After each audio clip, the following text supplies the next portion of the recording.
এখন যদি বলি যে জান্নাত কয়টা, একবারে বলবে 8টা। কি 8টা বলবে না? এনারা যদি বলে জাহান্নাম কয়টা, বলবে 7টা। কোথায় পেয়েছেন? ওই 1 2 3 4 যে ইসলাম শিক্ষা ছিল ওইটাই, ওটা আমিও পড়েছি।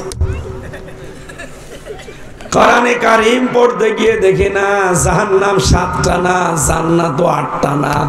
জাহান্নামও একটা, জান্নাতও একটা, কিন্তু এর স্তর আল্লাহ সাজিয়েছে। এই কোরআনে জাহান্নামের স্তর পেয়েছি 70টা, আর জান্নাতের স্তর পেয়েছি 100টা। আমরা সচরাচর জানি কয়টা? 7টা 8টা। এটা কিন্তু জাহান্নাম না, এটা একটা স্তর। এগুলোর দরজা বলা হয়, স্তর বলা হয়। এর দলিল কোথায়? সূরা হিজর 14 নম্বর পারা 3 নম্বর পৃষ্ঠা 6 নম্বর লাইনে আছে 44 নম্বর আয়াত।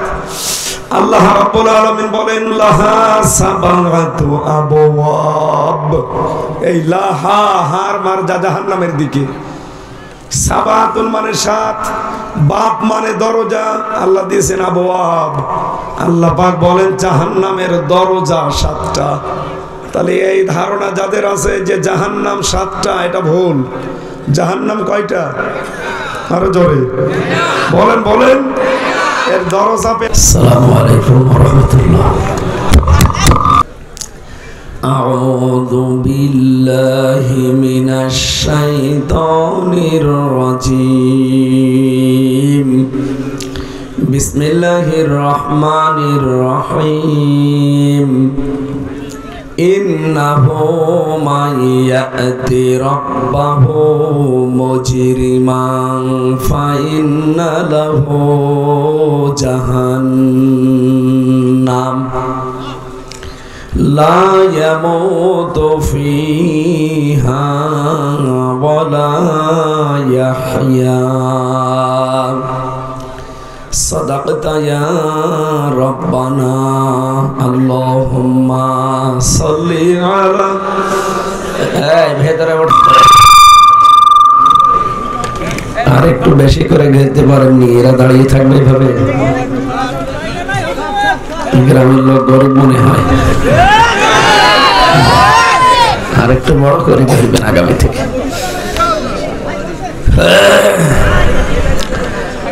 আলহামদুলিল্লাহি রাব্বিল আলামিন, ওয়াসসালাতু ওয়াসসালামু আলা রাসূলিহিল আমিন ওয়া আলা আলিহি ওয়া সাহবিহি ওয়া তাবিহি আজমাইন।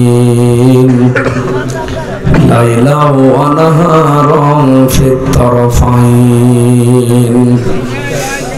فقد قال الله تعالى في كلامه المجيد وبرهانه التوحيد. أعوذ بالله من الشيطان الرجيم. بسم الله الرحمن الرحيم.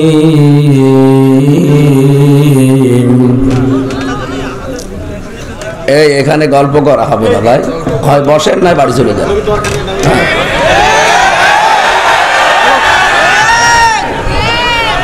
এটা নামিয়ে দেন, এটা নামিয়ে দেন, এটা নামিয়ে দেন। আপনারা বসতে দিতে পারেন না, মানুষকে দাওয়াত দিয়েছেন, দেখে তো কত মানুষ দাঁড়িয়ে আছে।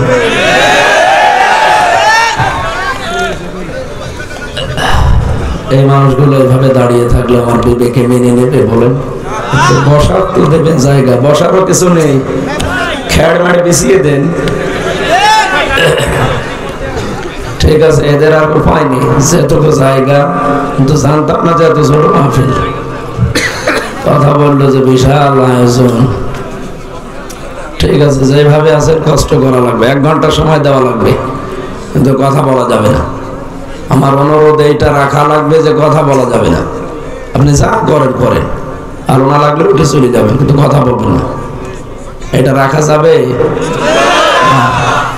এই নির্দেশ আমার বানানো নাকি আল্লাহর বানানো? ফাস্তামিউ লাহু ওয়া আনসিতু। কোরআন শুনতে হলে চুপ থাকা লাগে। কে বলছেন বলেন তো? 1 নম্বরে চুপ থাকবেন, 2 নম্বরে দিলের কান লাগিয়ে শুনবেন। 2টাই ইবাদত। যেহেতু আল্লাহর হুকুম দুইটা, সুতরাং দুইটাই ইবাদত। খুব খেয়াল করে শুনবেন। রুটি করে কে গো? বসেন বসেন। আল্লাহুম্মা সাল্লি আলা মুহাম্মাদ ওয়া আলিহি ওয়া সাহবিহি ওয়া বারিক ওয়া সাল্লিম।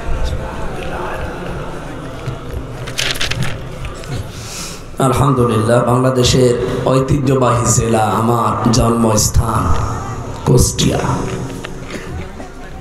মিরপুর থানার অন্তর্গত পোড়াদহ ডাঙ্গাপাড়া মাদ্রাসা ময়দানে 25তম 3 দিন ব্যাপী ঐতিহাসিক তাফসিরুল কোরআন মাহফিলের সমাপনী রজনীর স্বনামধন্য সভাপতি আমার আরাফাতের ভাই জনাব হাজী শরীফউদ্দিন জোয়ারদার।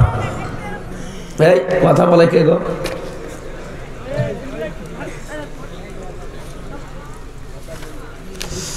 قال النبي صلى الله عليه وسلم الحج يهدم ما كان قبله। নবীজি বলেন, কেউ যদি হজ করে আর ওটা যদি কবুল হয়, ওর পেছনের যত অপরাধ আল্লাহ সব মাফ করে দেয়। সুতরাং একটা নিষ্পাপ মানুষ পাওয়া গেল নাকি? কি আপনাদের বিশ্বাস হচ্ছে না? উনি যে নিষ্পাপ, এখন হজ করলে মানুষ তিনটা কথা আলাদাভাবে আল্লাহকে শুনিয়ে আসে। আমরা যারা মারা যাই, মারা যাওয়ার পরে আমাদের আত্মীয় স্বজন আমাদেরকে গোসল দেয়, সাদা কাপড় পরিয়ে কবরে রেখে আসে। আর আমরা যারা হাজি, আমরা নিজেরা নিজেদেরকে মেরে ফেলি, এরপরে নিজেদেরকে গোসল দেই, এরপরে নিজেরাই সাদা কাপড় পরি। ওটা সাদা কাপড় না, ওটা কাফনের কাপড়। কি কথা বোঝে? তার মানে আল্লাহকে বলি যে আল্লাহ আমি মরে গেছি, বাকি যে হায়াতটুকু আমার সামনে আছে এটা আমার বোনাস হায়াত। কিন্তু অনেক মানুষ এই বোনাস হায়াতটাতে এমন এমন কাজ করে, আমি নাম নিলাম না। এদেশে যারা 54 বছর চালাচ্ছে অধিকাংশগুলোই দেখবেন হাজি, বিরোধীতে যারা আছে সব হাজি, 3 নাম্বার যারা তারাও হাজি, এমনকি রওশনের সাথে হাজি। কিন্তু যে কথাগুলো বলে এসেছে, কাবা শরীফ তাওয়াফ করার প্রথমেই বলা লাগে লাব্বাইক, হে আল্লাহ আমি হাজির হয়ে গেছি, তোমার হাজিরা খাতায় আমার নামটা লিখে নাও। আল্লাহ যেন ওকে ডাক দিয়ে বলছে, ওই দাঁড়া, ঘর তাওয়াফ করার আগে 3টা কথা তোকে মুখ দিয়ে আগে বলা লাগবে। ইন্নাল হামদা, আজকে থেকে যত প্রশংসা করব আল্লাহ তোমার জন্যে। এই জন্য হামদের আগে আলিফ লাম আছে, এর আগে ইন্না আছে। যারা এখানে আরবি গ্রামার বোঝে জিজ্ঞাসা করে কত কঠিন শব্দ এটা। হামদ শব্দটা শুধুমাত্র আল্লাহর ক্ষেত্রে ব্যবহার হয়, পৃথিবীর কোনো সৃষ্টির জন্য হামদ ব্যবহার হয় না। সৃষ্টির জন্য ব্যবহার হয় মাদা। কি বললাম? মাদা। হামদ এর আগে আলিফ লাম দিয়েছেন, এটা আবার 4 প্রকার। এটা তো আর ভার্সিটির ক্লাস না যে আপনাকে ধরে ধরে বোঝানো লাগবে, আমি শুধু ইঙ্গিত দিলাম। এই 4 প্রকারের ভেতরে এক প্রকার এই, এর নাম আলিফ লামে ইস্তেগরাকি, গারকুন মানে ডুবন্ত। এই পৃথিবীতে যত প্রশংসা হতে পারে আল্লাহ আমি আজকে গ্যারান্টি দিয়ে বলছি সব তোমার জন্য। এই কথাটা কাবা শরীফ তাওয়াফ করার সময় হাজী সাহেব বলে, আপনি খেয়াল করেছেন কত বড় কঠিন কথা এটা। 2 নম্বরে বলা হয় অন্নিমাতা লাকা, যত নিয়ামত তুমি আমাকে দিয়েছো আজকে থেকে সব তোমার জন্য ব্যয় হবে। পৃথিবীতে মানুষকে আল্লাহ যত নিয়ামত দিয়েছেন, এই 3.5 হাত বডির ভেতরে গুরুত্বপূর্ণ নিয়ামত 5টা। কয়টা? 1 নম্বরে যে কথা বলতে পারছি এইটা। কবি নজরুল কত বছর তিনি কথা বলতে পারতেন না, আল্লাহ তার বাক শক্তি কেড়ে নিয়েছিলেন। এই জন্য দুনিয়ার কোনো শক্তি নেই যে আপনাকে কথা বলাতে পারে। আপনি যে লাভ ঝাপ দেন, আল্লাহ যদি শুধু বলে কোন ফায়াকুন, হয়ে যাবে, আপনি জীবনেও আর কথা বলতে পারবেন না। বিজ্ঞান এখন এই কণ্ঠ নিয়ে প্রমাণ করছে, এই কয়েক ইঞ্চি জায়গা থেকে যে কথা বের হয় 27টা ধাক্কা লাগার পর একটা কথা তৈরি হয়। আপনি টের পাচ্ছেন কি বললাম? কোরআনের ব্যাখ্যায় পড়েছি, এক একটা জায়গায় এক একটা ফেরেশতা বসে আছে, 27টা স্তর পার করে যে একটা কথা বের হয়, প্রত্যেক ফেরেশতা দায়িত্ব পালন করছে, এর কাছে, এর কাছে, এর কাছে, এভাবে দিতে দিতে 27 নম্বর জায়গায় যে আমার কণ্ঠের সাথে কথাটা কিভাবে মিলবে তখন ওই ফেরেশতা বের করে দেয়। যদি পৃথিবীর সবার কণ্ঠের স্বর একরকম হতো, আর এই রাত 12টায় বাড়ি যে যদি আমি ফারুক আজম সাহেবের বাড়িতে সালাম দিতাম, ম্যাডাম যদি খুলে দিত দরজা, বাবা শাহজালাল সব হালাল হয়ে যেত না? কথা বোঝেন আমার? আল্লাহ কি দয়া করেছে বলেন তো। আমি তো বেশিরভাগই অন্তত 10 দিন 12 দিন 15 দিন পরে বাড়ি আসি, কারণ আমাদের এই খুলনা বিভাগের এই জেলাগুলোতে আমাদের যিনি অভিভাবক ছিলেন তার সত্যি আমি অভিভাবক হিসাবেই মানতাম, সে যে দলেরই হোক, কিন্তু ওনারা আমাদেরকে এমন শত্রু মনে করতেন। আমাদের এই খুলনা বিভাগের 10 জেলা সহ আশপাশের প্রায় আরো 12-13টা 22-23টা জেলায় আমার কথাই বলতে দেয়নি। বিশেষ করে 3 বছর তো জেলেই ছিলাম, এর আগেও বলতে দিত না। দোষ কি? ওর নাম হামজা, এইটাই দোষ। আমি মাঝে মাঝে চিন্তা করতাম নাম কি পাল্টিয়ে রাখবে, এমন একটা নাম রাখবো মানুষ যেন মনে করে ও নরম সরম মানুষ। মনে মনে ভেবেছিলাম, গ্রামে আমার নাম তো ওই সময় ছোটকালে ছিল সাহেল রানা, নামটা নায়কের নাম তো, এই জন্য আমার মাদ্রাসার প্রিন্সিপাল পাল্টিয়ে আমির হামজা দিয়েছে। এটা তো আর একটা ঝামেলা। এই নামটা এত ডেঞ্জার নাম, বাংলাদেশ সহ বাইরের দেশগুলোতে যখন নিয়ে যায়, এই যে সিঙ্গাপুর, মালয়েশিয়া, থাইল্যান্ড, ইন্দোনেশিয়া, এরকম বহু দেশে, আমি যেহেতু আকিস গ্রুপে আছি, ওদের খতিব আমি, ওরা একটা ভিসা লাগিয়ে দিলে 27টা দেশে যাওয়া যায়। বহু দেশে নিয়ে গেছে। যে দেশে যায় আগে যে পাসপোর্টে নাম দেখে আমির হামজা, আমার দিকে 2 বার করে তাকায়, অথচ আমার শরীর চলে না। কি কি দেখেন কি বলছে, না হামজা নামে নাকি পাকিস্তানের একটা কি আছে না, না ওই যে ক্ষেপণাস্ত্র, এর নাম নাকি হামজা। এই কারণে সিঙ্গাপুর, থাইল্যান্ড এবং অন্যান্য যে দেশগুলোতে গেলাম, এরা ভয় পায়, বলে ওরে বাবা বাবা হামজা, না জানি এর ভেতরে কি বোমা আছে। তো এই নামটার কারণে আমাদের হানিফ সাহেব এবং আমাদের ইনু সাহেব, এই 2 জন এই জেলাগুলোতে ঢুকতে দিত না। কি হয়েছিল আমার না ঢুকে? আপনারা যত বন্ধ করেছেন, বিশ্বের দরবারে কোরআনের কথাগুলো বললা আল্লাহ সহজ করে দিয়েছে, কিন্তু যারা বাধা দিতেন কই, তারা কই? আজ তো তাদের বাড়ি ঘরও আপনারা আটকাতে পারেন না, বাড়ি ঘরগুলো এখন শ্মশান হয়ে যাচ্ছে। এটা যে হচ্ছে বা হবে 1500 বছর আগে কোরআনে দিয়েছেন আল্লাহ, ফাতিলকা বুয়ুতুহুম খাওফিয়াতাম বিমা যালামু। আল্লাহ তাআলা বলেন, হে নবী, এটা সূরা নমলের ভেতরে আছে, 19 নাম্বার পারা, 20 নাম্বার পৃষ্ঠা, 7 নাম্বার লাইনের 52 নাম্বার আয়াত। আল্লাহ তাআলা বলেন, হে নবী, আপনি এগুলো দেখেন না?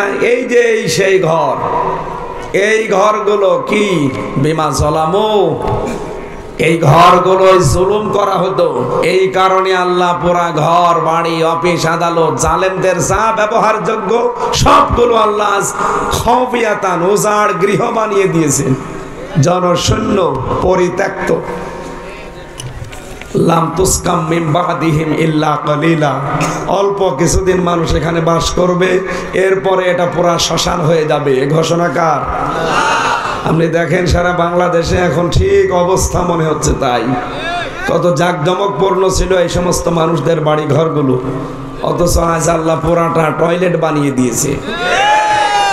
এখন ধানমন্ডি নিয়ে 32 নিয়ে এখন কথা চলছে যে এই জায়গায় টয়লেট বানাতে হবে।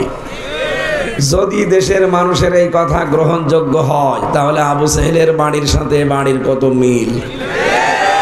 ওইটা ইন্টারন্যাশনাল টয়লেট আর এটা জাতীয় টয়লেট। কি করলেন আপনি?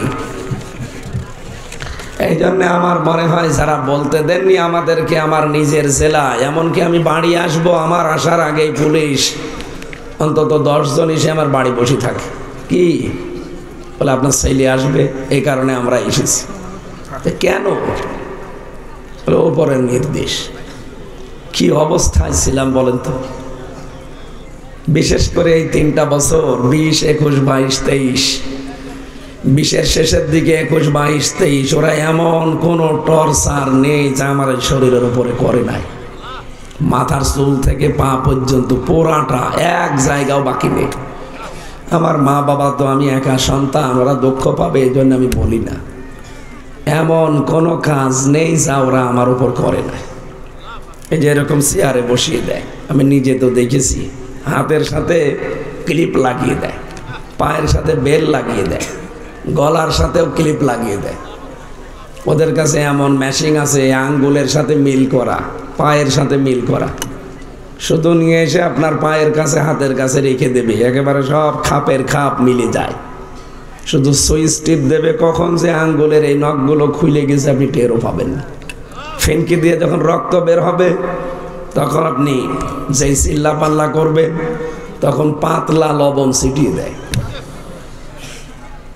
শুনতে যত সহজ মনে হচ্ছে বিষয়টা অত সহজ। এই যে নখগুলো কি সুন্দর দেখতে লাগছে না? নতুন নখ, আমার পায়ের যে নখ। আমার আগে যিনি রিমান্ডে ছিলেন দেলাওয়ার ভাই, তার গরম করে লজ্জাস্থানে ঢুকিয়েছে, তার পুরুষাঙ্গ নষ্ট হয়ে গেছে। পরবর্তীতে চিকিৎসার মাধ্যমে আল্লাহ আবার ফেরত দিয়েছে। এই যে চেয়ারে বসিয়ে রাখলে তো শুধু হয়, চারিদিকে এভাবে ক্লিপ দিয়ে আটকাবে, চোখটা কালো কাপড় দিয়ে মেরে দেবে, দিয়ে একটা সুইচ টিপ দেবে, 1 মিনিটে 120 বার ঘুরবে। আপনি 1 মিনিট পরে দেখবেন যে দুনিয়া 3-4টা দেখা যাচ্ছে। আপনি হাসতেছেন, বাস্তবতা কত কঠিন আপনি টের পান। এই যে আর শরীর আমার ভালো হয় না, 3টা বছর ওরা আমার জেলে রাখে না। জেলের ভেতরে জেল, তার নাম সেল, এর ভেতরে আবার আরেক সেল, তার নাম ফাঁসির কন্ডেম সেল। ওই জায়গায় রেখেছি, যোগাযোগ করতে দেয়নি 3 বছর। আমি জানিও না যে আমার দাদা মরে গেছে। 15 দিন পরে এক কারারক্ষী যে বলছে আপনার কোন বুড়ো যেন মরে গেছে। পরে শুনলাম যে আমার দাদা, আমার নানি মরে গেছে। তাও 1 মাস পরে এক কারারক্ষী যে বলছে আপনার এক বুড়ি মরে গেছে। কে? জানি না। পরে আমার কোর্টে তুললো। 6 মাস পরে একদিন শুনলাম আমার নানি নেই, আমার চাচাতো ভাই নেই, এক শালা নেই। কত মানুষ যে বিদায় নিয়েছে আমি জানি না। এত কিছু এই শরীরের ওপরে গেছে, খাওয়া দাওয়া তো দিতই না। আমার যে ডায়াবেটিস হয়েছে এই কারণে, কারণ খাওয়া দাওয়ার কোনো নিয়ম নীতি ছিল না, যা ছিল ও খাওয়া যায়। সকালবেলা কয়েকটা পচা ছোলা দিয়ে যেত, আর দুপুরবেলা 1 মুঠ ভাত দিত, তা মনে হচ্ছে কেউ মাখিয়ে দিয়েছে। তারপরও তো জেলখানার ভেতরে আমার ওই কন্ডেম সেলে ফাঁসি, ওখানে আমার মাওলানা মামুনুল হক ছিল। উনি বহু উপকার করেছে। ওনার খাবার আমার খাবার একই, কিন্তু খাবারটা গরম করার একটা মেশিন ছিল ওনার কাছে। 10,000 মানুষের খাবার, কত স্বাদ হতে পারে টের পাচ্ছে। তারপরও মাছের ভেতরে শুধু তেলাপিয়া আর পাঙ্গাস, তাও মনে হয় 10 দিন আগে মরে গেছে সেইটা। আর তরকারির ভেতরে শুধু মিষ্টি কুমড়া, জোরে বলেন সুবহানাল্লাহ। এই ছিল খাবার। এই 3টা বছরে আমার শরীরে যে কত রোগ বাধা পেয়েছে। এখন এই যে স্বাভাবিকও না, কথা বলতে গেলে এই যে কণ্ঠ বসে যায়, বুক ব্যথা করে, আবার ডায়াবেটিস হয়ে যায় 27, 29। এই জন্য ডাক্তাররা বারবার বলছে 10টার পরে আর জেগে থাকবেন না, তাহলে মাথার এই সাইড ড্যামেজ হয়ে যাবে। একবার রংপুরে ড্যামেজ হয়েই গিয়েছিল, আপনারা দেখেননি ভিডিওতে। এরপর থেকে বারবার মাহফিলগুলোতে বলছে যে ভাই আমরা তাড়াতাড়ি তুলবেন, আমার অন্তত ইশার পরে তুলে দেন, রাত 9:30, 10টার ভেতরে যেন মাহফিল শেষ হয়ে যায়। সাইদ সাহেব করতো না মাহফিল, কিন্তু আপনারাও কথা দিয়েছিলেন ইশার পরে তুলে দেবেন। আমি তো এসেছিলামও ঠিক মতোই, আপনারা এত দেরি করবেন আমি জানতাম না। এই জন্যে নিজের জেলার অনুষ্ঠানগুলো আমার নীতি মনে বলে না, এরা আমার রাত করিয়ে ফেলে। কত বড় বড় অনুষ্ঠানে আল্লাহ নিয়ে যাচ্ছে, কি বলেই দিয়েছি। চট্টগ্রাম প্যারেড ময়দানের উপরে তো বাংলাদেশে মাহফিল নেই, আছে? মানুষই হয় 12 লাখ 15 লাখ। এই জায়গায় রাত 9:30টায় মাহফিল শেষ হয়ে যায়। কেন, কিভাবে হয়? আপনি এই কয়জন মানুষ কন্ট্রোল করতে পারেন না, আর সেখানে 15 লক্ষ মানুষ কিভাবে কন্ট্রোল করে? ওদের লিখে দেয় প্রধান বক্তা বা দেশা, সাইদি সাহেব যেভাবে করতো ওইভাবে ঠিক চলছে। যেন আমার মনে হয় আগামী থেকে আমাদের জেলা বা আশপাশে এটা যাতে রেকর্ড হচ্ছে, সারা দেশে যাবে। আমার অনুষ্ঠানগুলো যারা নেবেন আমাকে একটু বাঁচিয়ে রাখেন, কারণ আমার অবস্থা ভালো না। যে গরু দিয়ে চাষ করে খাবেন, গরুই যদি মরে যায়, চাষ করবেন কি দিয়ে? তার মানে আমি তো গরু নাকি?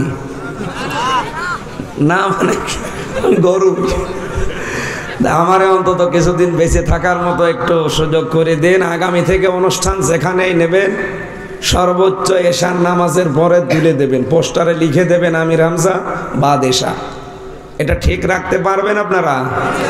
তাহলে নিয়েন, তাছাড়া আমারে দাওয়াত দেওয়ার দরকার নেই। আমি দরকার হয় মালয়েশিয়া চলে যাব, ওখানে ওই সিস্টেম ওইগুলো আমরা ভালো লাগে ওখানে। এই জন্য শরীর স্বাভাবিক হচ্ছে না, এত চেষ্টা করছি। আপনি কি মনে করেন আমি ডাক্তার না দেখিয়ে বসে আছি? বাংলাদেশের সর্বোচ্চ যিনি, তারে দেখিয়েছিলাম। তাদের একই কথা যে আপনি মুখে টেপ মেরে রাখবেন, কথা বলবেন না। তাই আমার কাজই এইটা, টেপ মেরে রেখে চলবে। একদিন 2টা 3টা করে অনুষ্ঠান, আজকেও 3টা চলছে। কণ্ঠে পারে না, তারপরেও 3টা, আর পারলে মনে হয় 5টা হয়ে যেত। সকাল 11টা থেকে 12টা 1 ঘন্টা কথা বলেছিলাম সেই নওগাঁ। ওখান থেকে ওরা হেলিকপ্টারে দিয়ে গেছে খোকসা, ওখানে 1 ঘন্টা, এরপরে যে এখানে। এই জন্য আমার শরীর একেবারে আর আগাচ্ছে না। শরীর যাই হোক হচ্ছে, কিন্তু কণ্ঠ আর বুক এত ব্যথা করছে। এই জেলের এই ব্যথাগুলো আমার মনে হয় এখন আবার নতুন করে আসতেছে, যেহেতু আমার নিজের এলাকার লোক আপনারা, আমার সব আত্মীয় স্বজন। একটু মন থেকে দোয়া করবেন আল্লাহ যেন আমাকে আগের অবস্থায় আবার ফিরিয়ে দেন। যে হাজী সাহেব আজকে দেখা করলো, সভাপতি সাহেব, প্রথম কথা বলেছিলাম যে উনি নিয়ামতের শুকরিয়া আদায় করবেন এবং যত প্রশংসা আছে সব আল্লাহর জন্য করবে। 3 নম্বরে ওনাকে বলা লেগেছিল বল মুলকা লাকা, আল্লাহ আমি যদি রাজ্য রাজনীতি বাংলাদেশে যে করি তোমার নামে করব। কি এই কথা বলা লাগে না আরবিতে? এই 3টা কথা বললে আল্লাহ ছেড়ে দেয়। বিদায়ী তাওয়াফ যখন করে তখন আল্লাহ আর একটা কথা বলা, ওই শরীফউদ্দিন দাঁড়া, আর একটা কথা বলে যা, লা শারিকা লাকা লাব্বাইক। এই কথা শেষ কথা না? আল্লাহকে বলা লাগে আল্লাহ আমি চলে যাচ্ছি, আমি কিন্তু মুশরিক না, তুমি এই কথা বিশ্বাস করো, লিখে নাও, আমি জীবনে কোনোদিন শিরিক করব না। আল্লাহ বলেন এবার যা, তোর হজ কবুল হয়েছে, জীবনের পেছনে যত অপরাধ ছিল সব আমি আল্লাহ মাফ করে দিয়েছি। কিন্তু এই কথাগুলো তো দুনিয়ায় এসে টিকিয়ে রাখা লাগবে না? কিন্তু আমরা অধিকাংশ মানুষ এটা টিকে থাকতে পারি না, আসার পরে দুনিয়ার এই ফেরে বেপড়ে সব ভুলে যায়। না, আমাদের এইরকম জীবন যেন তৈরি না হয়। যা বলে এসেছি, বিশেষ করে আমার আরাফাতের ভাই শরীফউদ্দিন জোয়ারদার, আমরা তো আমির হামজা সর্দার, উনি জোয়ারদার। আল্লাহ যেন কবুল করেন, জোরে বলেন আমিন। 3 দিন অনুষ্ঠান অনেক বেশি হয়ে যায়, তারপরও যখন আয়োজন করেছেন আলহামদুলিল্লাহ। কথা বলেছেন এখানে মাওলানা মফিজুর রহমান খোকা বাবু, আমি ভারতে গেলে ওনার কাছে থাকতাম। মাওলানা আলী হোসাইন ফারুকি আমার দোলা ভাই, সভাপতির দায়িত্বে ছিলেন হাজী মতিয়ার রহমান মণ্ডল, প্রধান অতিথি ছিলেন খন্দকার ওমর ফারুক কুদ্দুস সাহেব। দ্বিতীয় দিন কথা বলেছিলেন এখানে মাওলানা নাসির ইকবাল বিন শাফি, মাওলানা এ.কে.এম. এনামুল হক শাফি মরহুম, তার সন্তান। আল্লাহ যেন আমাদের ওই আলেমকে কবরে মাফ করে দেন। কথা বলেছেন মাওলানা ইব্রাহিম খলিল মুজাহিদ, আপনাদের এই গ্রামের মনে হয় মাদ্রাসার প্রিন্সিপাল। প্রধান অতিথি ছিলেন জনাব মোহাম্মদ আব্দুল গফুর দামাত বারকাতুহুমুল আলিয়া, বলেন আমিন। সভাপতি ছিলেন হাজী বিল্লাল হোসেন শেখ। আজকের প্রধান অতিথি বীর মুক্তিযোদ্ধা কুষ্টিয়ার সন্তান জনাব আলহাজ অধ্যাপক শহীদুল ইসলাম, সাবেক সংসদ সদস্য। আলোচনা রাখলেন আমাদের কুষ্টিয়ার কৃতি সন্তান মাওলানা ফারুক আজম জিহাদি। যত মানুষের নাম আরো দেখতে পাচ্ছি, সব একটা একটা করে দোয়া করতে গেলে আরো সময় লাগবে। এখানে বহু গণ্যমান্য ব্যক্তিবর্গ আছে, বিশেষ করে সাংবাদিক ভাই যারা এসেছেন, মাওলানা খালিদ হাসান সিফাহি, মাওলানা মিলন ভাই সহ, সাংবাদিক মিলন ভাই সহ যত প্রেসের লোকজন এসেছেন সবাইকে ধন্যবাদ জানাচ্ছি, যারা এগুলো ছড়িয়ে দিচ্ছে সারা বিশ্বের মানুষের কাছে। আজকে একটা গুরুত্বপূর্ণ বিষয়ে আলোচনা, আমি যেন ফোটাতে পারি আর আমরা আমল করতে পারি। খুব মনোযোগ দিয়ে শুনবেন। মঞ্চে বসা আমার অত্র এলাকার পিতৃতুল্য মুরব্বিকরা, যুবক ভাইরা, সামনে বসা মুসলমান ভাইরা, পর্দার আড়ালে আপনাদের চাইতে 2-3 ডবল মা বোনেরা এসেছেন, সম্মানিতা মা এবং বোনেরা, প্রশাসনের ভাইরা, প্রাণ প্রিয় কুষ্টিয়াবাসী, আল্লাহর দরবারে শুকরিয়া জানাচ্ছি যিনি আমাদেরকে এখনো সুস্থ রেখেছেন। আমি যে বললাম 5টা জিনিসের সাথে কারো মিল নেই। সুস্থ থাকার জন্য কথা বলা, এটা যদি ভাব প্রকাশ করতে না পারেন আপনি অসুস্থ হয়ে যাবেন। এমনি যাদের জবান বন্ধ হয়ে গেছে ওটা আলাদা, কিন্তু কথা বলার শক্তি হঠাৎ করে যদি আল্লাহ কেউ কেড়ে নেয় সে এমনি অসুস্থ হয়ে যাবে। আমি 3 বছর ওই ফাঁসির কন্ডেম ছেলে কেউ আমার সাথে কথা বলেনি, কারণ যারা কারারক্ষী দায়িত্বে আসতো ওদের সাথে কথা বলা না বলা সমান। দেবদুলাল, সুব্রত বালা, অসিত কুমার, সঞ্জয় দত্ত, এর সাথে কি কথা বলবেন? ও আল্লাহ রসুলই বিশ্বাস করেন, আর হামজা তো ওর কাছে কিছুই না। এরপরে সিসি ক্যামেরা দেওয়া, ফাঁসির কন্ডেম সেল, 24 ঘন্টা তালা লাগানো। কি করেছিলাম আমি কি মার্ডার মামলার আসামি? আমি জেনার মামলার আসামি? বলেন কি? কোরআনের কথাগুলো বলতাম, এই আমার অপরাধ, তাই বলে আপনি এত কষ্ট দেবেন? আর তারপরও যদি মুসলমান কারারক্ষী দিতে হতে মনের 2-1টা কথা বলতে পারতাম। দেয় সব হিন্দু। একদিন বললাম যে ভাই 24 ঘন্টায় তো তালা লাগিয়ে রাখে, তা একটা বই এনে দেন একটু পড়ি। ও বাবা, নিয়ে এসে দিল বঙ্গবন্ধুর আত্মজীবন। ও ছাতা পড়ে আমি করবো কি? পরের দিন বললাম যে এই বই না, আর একটা ভালো বই দিন। ওই দিন দিল বঙ্গবন্ধুর চীন সফর। কি করব, কিছু তো করার নেই, ওইটাই পড়া লাগবে। আর এক বই কয়বার পড়া যায়? বললাম যে এসব বই দেবেন না ভাই, ভালো বই থাকলে নিয়ে আসবেন। ও আল্লাহ, পরের দিন নিয়ে এসেছে বঙ্গবন্ধুর চীন সফর, ছেলেবেলা, এই সমস্ত বইগুলো একটা একটা করে নিয়ে আস। আমি রাগ করে একদিন বললাম যে ভাই আপনি আমার ফাঁসি চাই এই বইটা দিতে পারেন না? ভাই ওই বই পড়তে নেই, আপনি নিয়ে এসে দিন। আমি মেজর ডালিম বলছি এই বইটা একটু নিয়ে এসে দিন। বলছে না, এসব বই দেওয়া যাবে না, এসব বই বাজারে চলে না। আমি বললাম আপনি কালকে থেকে আর না এসে অন্তত একটা মুসলমান কারারক্ষী পাঠিয়ে দেখি। তার পরের সপ্তাহে এসেছে একজন আশরাফুল, এখানে নাম লেখা আছে। চিন্তা করলাম যাক, এর ভেতরে আর কিছু না থাক অন্তত ঈমান আছে। এই ভাই আপনি এক কাজ করেন, আমার 2টা বই এনে দিন। আল্লাহর ইশারা ও 2টা তাফসির আমারে নিয়ে এসে দিল লাইব্রেরি থেকে, একটা তাফহিমুল কোরআন, একটা ফি জিলালিল কোরআন। পৃথিবীতে 42টার উপরে তাফসির আছে। আমি বিশ্ববিদ্যালয়ে থাকাকালীন দেখেছিলাম, সবচাইতে বেশি পছন্দ আমার এই 2টা, ফি জিলালিল কোরআন আর তাফহিমুল কোরআন। আল্লাহ মনে হয় ওর হাত দিয়ে বেছে বেছে ওই 2টা নিয়ে এসেছে। এরপরে এই যে জনাব এটিএম আজহারুল ইসলাম, জামাত ইসলামের সহকারী সেক্রেটারি জেনারেল ছিলেন, নাম শোনেননি লোকটার? উনি কিভাবে সংবাদ পেয়েছে যে হামজা এখানে আছে, কারারক্ষীর দিয়ে একটা বই পাঠিয়েছিল, কারাগারে রাত দিন, জাইনাব আল গাজালি। একটা মেয়ে মানুষ যে ইমানের পথে এত শক্ত থাকতে পারে, এ বইটা আমি 7 বার পড়েছি। যত পড়ি মনে হয় আমার ইমান যা ছিল আরো বেড়ে যায়। মাঝে মাঝে মানুষ হিসাবে তো এমনি একটা চিন্তা দুশ্চিন্তা আসতো যে আল্লাহ তুমি আসো তো, কিন্তু যে এই পড়াটা পড়তাম দেখতাম আল্লাহ, একটা মেয়ে লোক ইমানের উপরে টিকে থাকতে গিয়ে যদি এত কঠিন পরীক্ষা দিতে পারে, আর আমি একটা পুরুষ মানুষ, যা হয় হয়ে যাক, পরবর্তীতে ওনাকে বললাম আর একটা বই পাঠান স্যার। উনি এটি পাঠিয়েছে প্রোডাক্টিভ মুসলিম। যারা জ্ঞানী মানুষ আছেন, শিক্ষিত, এই বইটা কিনবেন। পারিবারিক জীবন থেকে আন্তর্জাতিক জীবন পর্যন্ত পুরাটা আপনি বাধ্য হবেন নিজেকে সংশোধন করতে। প্রোডাক্টিভ মুসলিম। আর কি বললাম? কারাগারে রাত দিন কিভাবে একটা মেয়ে লোকের যে কেটেছে 24 ঘন্টা, তিনিও আমার মতো ফাঁসির কন্ডেম ছেলে ছিলেন। কিছুদিন আগে ডক্টর হাফেজা আফিয়া সিদ্দিকা, আমার এক মুসলিম বোন, আমেরিকার কারাগার থেকে ছাড়া পেয়েছে।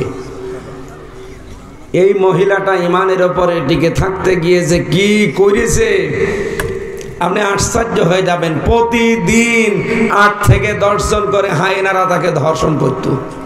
প্রত্যেক দিন দুর্বল করে ফেলেছে বোনটাকে, কিন্তু এখনো তিনি ইমানের উপরে টিকে আছেন। আল্লাহ রাব্বুল আলামিন তার জীবনের এই কষ্টের কারণে যেন পরকালে তাকে জান্নাত দান করেন। প্রথম যে জিনিসটা মানুষের মেলে নাই, যে কথা বলা। আমি যখন কথা বলতে পারতাম না, অটোমেটিক অসুস্থ হয়ে যেতাম এমনি। তখন মাঝে মাঝে বলতাম, কারারক্ষী ভাই আপনাকে আমি কিছু দেব, আমার তো বাড়ি থেকে টাকা পয়সা পাঠায়, কিছু দেব, আপনি আমার শুধু হাসপাতালে নিয়ে চলেন। ওখানে যেহেতু আল্লামা সাইদি সাহেব আসে, অন্তত আল্লাহর ওলি কবে মরে যাবে ঠিক নেই, আপনি আমারে নিয়ে চলেন, ওনার কাছ থেকে একটু দোয়া নেই। দেখা হয়েছিল 10 মিনিটের জন্যে, তারপরে শুনলাম যে মারা গেছে। কারণ ওখান তো একদিনের সংবাদ একদিনে যায় না, পরের দিন যায়। আল্লাহর ওলি মাথায় হাত দিয়ে একবার দোয়া করেছিল 10 মিনিট। আমার মনে হচ্ছে এখনো হাতটা আমার মাথার উপরে লেগে আছে। বলেছিল, হামজা যদি চট্টগ্রাম আর খুলনায় যেতে পারো বের হয়ে, আমি আর বের হতে পারবো কিনা জানি না, তবে বের হতে যদি পারো চট্টগ্রাম আর খুলনায়, 2টা নাম আমার ভালো মনে আছে। এই 2 জায়গার মানুষকে বলবা যে আমি সাইদি কোনোদিন কোরআনের কথা বলতে পিছপা হইনি, তোমারেও আমি নির্দেশ দিচ্ছি কোনোদিন কোরআনের কথা গোপন করবা না। আল্লাহর ওলির এই কথা যেন আমি মরণ পর্যন্ত যত ঝড় ঝাপটা আসুক যেন বলতে পারি। বলেন আমিন। 5টা জিনিসের নাম নিয়ে আমি তাফসিরে প্রবেশ করব। কয়টা জিনিস মেলে না মানুষের সাথে? 1 নম্বরে কণ্ঠের স্বর, 2 নম্বরে চামড়া।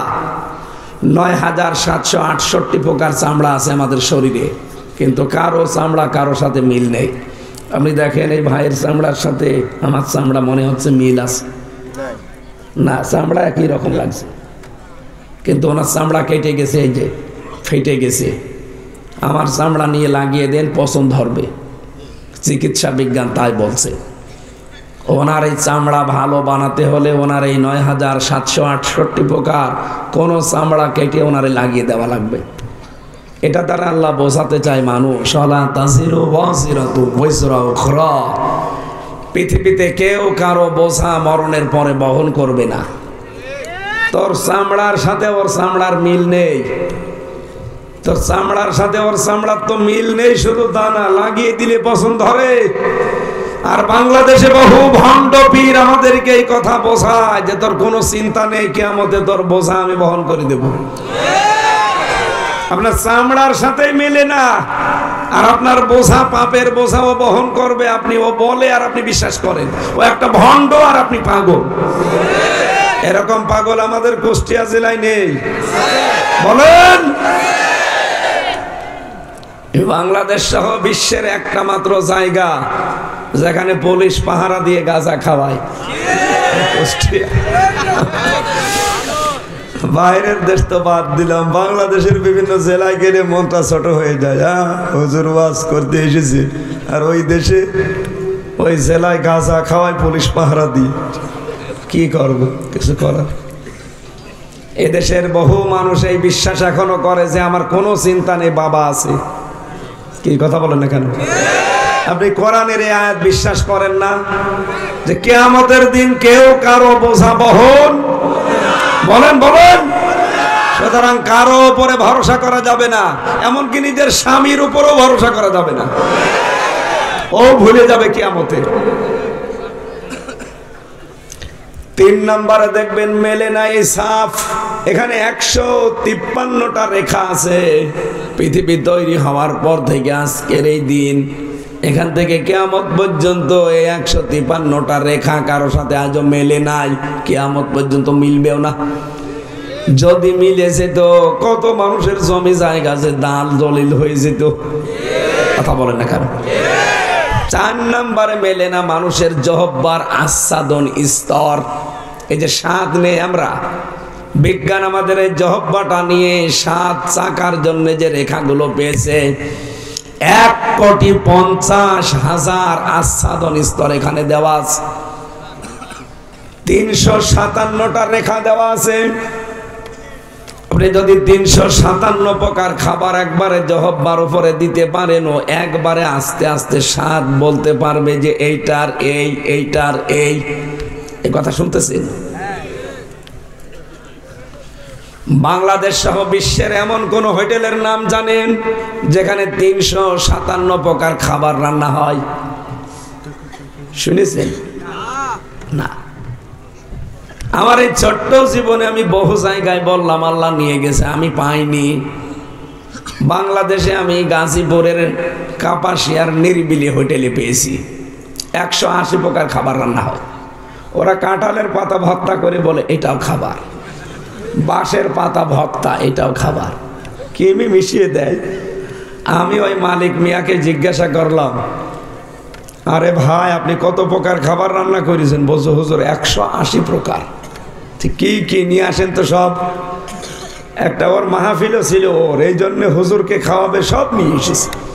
এটা কি? বলছে কাঁঠালের পাতা। আরে সব কাঁঠালের পাতা ভর্তা করে সব মিলিয়ে কত প্রকার? 180 প্রকার। আর আমার এই জহব্বার ভেতরে স্বাদ নেওয়ার জন্য আল্লাহ শক্তি দিয়েছে কত প্রকার? 357। আপনারা সব ভুলে যাচ্ছেন না? আমি তো সেই কবে বিশ্ববিদ্যালয়ে থাকাকালীন পড়েছি, সেই 10 সালে। এখন চলছে 24-25 সাল, 15 বছর হয়ে গেল। এখনো তো আমি ভুলিনি। আর আপনি এই 2 মিনিটে ভুলে গেছে। 5 নাম্বারটা যেটা মেলে না সেটা হচ্ছে চোখ। এর ভেতরে 5টা জিনিস আছে, মনি আছে, কর্নিয়া আছে, লেন্স আছে, লেন্স আছে, ইকুয়াল আছে। 1,70,000 রগ দেওয়া আছে। এগুলো সব মাথার সাথে পুরা শরীরের সাথে সেট করা। এই মাথার প্রথম জায়গা আপনি ভাঙবেন, এই খাপড়িটা দেখবেন এখানে ফ্রন্টাল লব আছে, অক্সিপিটাল লব আছে, প্যারাইটাল লব আছে, মোটর কর্টেক্স আছে, সেন্সরি কর্টেক্স আছে, বাক শক্তি আছে। এখানে 70,000 তার পেঁচানো। আমার মনে হয় মানুষের শুধু চামড়াটা ফেলে দিলে শুধু তার আর তারই দেখতে পাবেন। আপনি একটু তার খোলা মানুষ দেখবেন, বিভিন্ন ডাক্তারের কাছে থাকে, শুধু চামড়া ফেলা আছে, মনে হচ্ছে শুধু ইঞ্জিনিয়ার তার বসিয়ে রেখেছে। বিজ্ঞান প্রমাণ করছে যদি একটা তার কারোর অকেজো হয়ে যায়, লোকটা পাগল হয়ে যাবে। তাহলে আল্লাহ বলেন তো কত কন্ট্রোল করছে আপনার উপরে। আপনি কার উপরে ভরসা করে তার বিধান মানতে চান না বলেন? আল্লাহ রাব্বুল আলামিনের জন্য আফসোস করছেন আমাদের দিকে তাকিয়ে। কাইফা তাকফুরুনা বিল্লাহি ওয়া কুনতুম আমওয়াতান ফাআহইয়াকুম সুম্মা ইউমীতুকুম সুম্মা ইউহয়িকুম সুম্মা ইলাইহি তুরজাউন। রাব্বুল আলামিন বলেন মানুষ কফরি করে, আমার সাথে নাফরমানি করে, আমারে মানতে চায় না। কেমন করে? আপনি আলেম না? কাইফা শব্দ ব্যবহার হয় 19টা কারণে। বালাগাত মান থেকে আছে 19 কারণে কাইফা শব্দ ব্যবহার করা হয়। প্রথম কারণ হচ্ছে যেই কথাটা আল্লাহরও বিশ্বাস হতে চায় না, এরকম কোন সেন্টেন্সের আগে কাইফা ব্যবহার করা হয়। আল্লাহ বলেন আমারও বিশ্বাস হয় না যে মানুষ আমার সাথে নাফরমানি করে, অথচ মৃত ছিল। কি ছিল? ও তো দুনিয়ায় আসার আগে উল্লেখ করবো এরকম কোন জিনিসই ছিল না। কথা বলেন ঠিক কিনা? আপনি মায়ের রেহেমে আসার আগে উল্লেখ করার মতো হামজা এরকম কিছু ছিল? আল্লাহ এইটা স্মরণ করাচ্ছেন, এই তুই তো মৃত ছিলি, তোরে উল্লেখ করবো এরকম কিছু তুই ছিলি না, আমি নিজে তোরে জীবন দিলাম। এরপরে দুনিয়ার জীবন থেকে আবার ধরে মরণ দেব, আবার ধরে আমার কাছে ফিরে আসা লাগবে। এই যে বাক্যের প্রথমে আল্লাহ দিয়েছেন কাইফা, কি দিয়েছেন? আল্লাহরও বিশ্বাস যেখানে হয় না যে মানুষ আমার সাথে নাফরমানি করতে পারে, আল্লাহ বলেন আমারও বিশ্বাস হয় না। অথচ আমরা এখন দেখছি আমরা অনেকেই নাফরমানি করছি, কথা বলে না কেন? এই জন্য এই গোপন জায়গায় আমি আঘাত দিলাম, সাবধান ভাই, আপনার হাতে কিচ্ছু নেই, এমনকি আপনার নাকও আপনার কথা শোনে না, কথা বলে না কেন? আপনার চোখ শোনে না। আপনি যদি বলেন আমি চোখ বন্ধ করে থাকলাম আমি দেখবো, দেখতে পাবেন কেন? চোখ যে আপনার। পায়খানায় বসে যদি বলেন আমি নাক ধরবো না, আমার নাকে যেন দুর্গন্ধ না আসে, শুনবে? নাক বলবে বেটা আগে ধর। তার মানে নাকও আপনার কথা শোনে না, চোখও আপনার কথা শোনে না, কানও আপনার কথা শোনে না। পুরাটা কন্ট্রোল করছেন কে? ওই আল্লাহর কোরআন থেকে আমরা একটা আয়াতও পড়েছি, সূরা তাহা ৭৪ নম্বর আয়াত। আমার এই মাথার ভেতরে আয়াত সম্পর্কে যত তথ্য আছে, আমি যত লেখাপড়ায় আয়াত নিয়ে করেছি, আমার তো মনে হয় ১-১.৫ ঘন্টা না, কিয়ামত পর্যন্ত যে আয়াত নিয়ে আমি আলোচনা করি, কিয়ামত এসে যাবে, শেষ হবে না, এত কথা আছে। আমরা এবার তাফসীর আকারে বের করবো ইনশাআল্লাহ। আপনারা চলে যাবেন? চলে যাবেন? শেষ করে যাবেন না ইনশাআল্লাহ? আমি ১ ঘন্টার সময় নিয়েছিলাম, যেভাবেই হোক আমি সামারাইজ করে ফেলবো। আজকের আলোচনাটা সাজিয়েছি কোরআনে কারীম থেকে। যে যে অপরাধ করবে আল্লাহ তাকে ওই মাত্রা অনুযায়ী ওই জায়গায় পৌঁছাবে। এখানে যারা বসে আছে প্রধান অতিথির, যেহেতু উনি আসতে পারেন না, ওনার পক্ষ থেকে এসেছে, উনি বাংলা শিক্ষিত মানুষ হয়তো নাকি, ওনারে জিজ্ঞাসা করি, সভাপতিও বাংলা শিক্ষিত। এখন যদি বলি যে জান্নাত কয়টা, একবারে বলবে ৮টা।